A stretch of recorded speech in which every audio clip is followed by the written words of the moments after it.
Mr. Zuckerberg, you and the companies before us, I know you don't mean it to be so, but you have blood on your hands.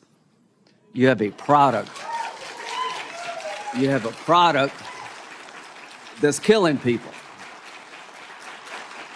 When we had cigarettes killing people, we did some about it, maybe not enough. You're going to talk about guns, we have the ATF. Nothing here. There's not a damn thing anybody can do about it. You can't be sued. Now, Senator Blumenthal and Blackburn, who've been like the dynamic duo here, have found emails from your company where they warned you about this stuff, and you decided not to hire 45 people that could do a better job of policing this. So the bottom line is you can't be sued. You should be. And these emails would be great for punitive damages. But the courtroom's closed to every American abused by all the companies in front of me. Of all the people in America we could give blanket liability protection to, this would be the last group I would pick. Chairman Durbin, Ranking Member Graham, and members of the committee, every day, teens and young people do amazing things on our services. They use our apps to create new things, express themselves, explore the world around them, and feel more connected to the people they care about.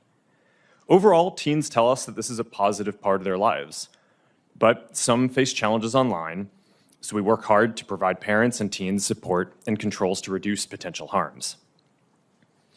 Being a parent is one of the hardest jobs in the world. Technology gives us new ways to communicate with our kids and feel connected to their lives, but it can also make parenting more complicated. And it's important to me that our services are positive for everyone who uses them. We are on the side of parents everywhere working hard to raise their kids. Over the last 8 years, we've built more than 30 different tools, resources, and features that parents can set time limits for their teens using our apps, see who they're following, or if they report someone for bullying. For teens, we've added nudges that remind them when they've been using Instagram for a while or if it's getting late and they should go to sleep, as well as ways to hide words or people without those people finding out. We put special restrictions on teen accounts on Instagram. By default, accounts for under 16s are set to private, have the most restrictive content settings, and can't be messaged by adults that they don't follow or people they aren't connected to. With so much of our lives spent on mobile devices and social media, it's important to look into the effects on teen mental health and well-being. I take this very seriously.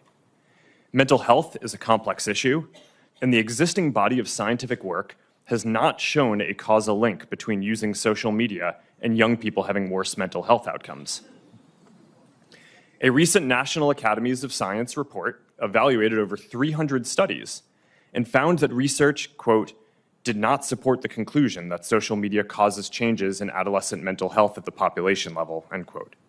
It also suggested that social media can provide significant positive benefits when young people use it to express themselves, explore and connect with others. Still, we're going to continue to monitor the research and use it to inform our roadmap.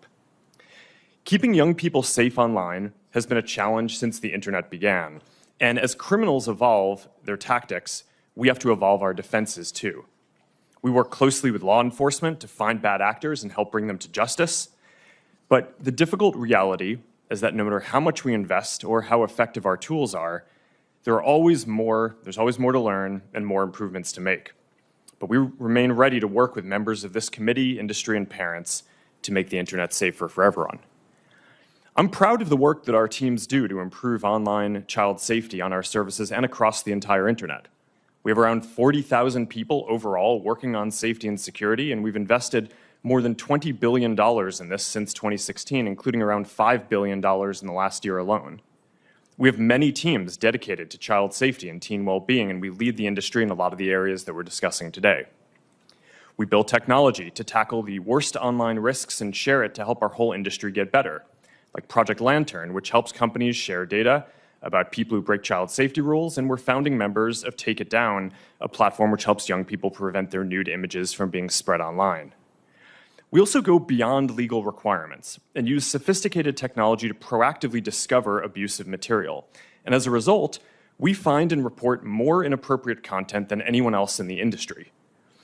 As the National Center for Missing and Exploited Children put it this week, Meta goes, quote, above and beyond to make sure that there are no portions of their network where this type of activity occurs, end quote. I hope we can have a substantive discussion today that drives improvements across the industry, including legislation that delivers what parents say they want: a clear system for age verification and control over what apps their kids are using. 3 out of 4 parents want App Store age verification, and 4 out of 5 want parental approval of whenever teens download apps. We support this. Parents should have the final say on what apps are appropriate for their children and shouldn't have to upload their ID every time. That's what app stores are for. We also support setting industry standards on age-appropriate content and limiting signals for advertising to teens to age and location and not behavior. At the end of the day, we want everyone who uses our services to have safe and positive experiences. Before I wrap up, I want to recognize the families who are here today who have lost a loved one or lived through some terrible things that no family should have to endure. These issues are important for every parent and every platform. I'm committed to continuing to work in these areas, and I hope we can make progress.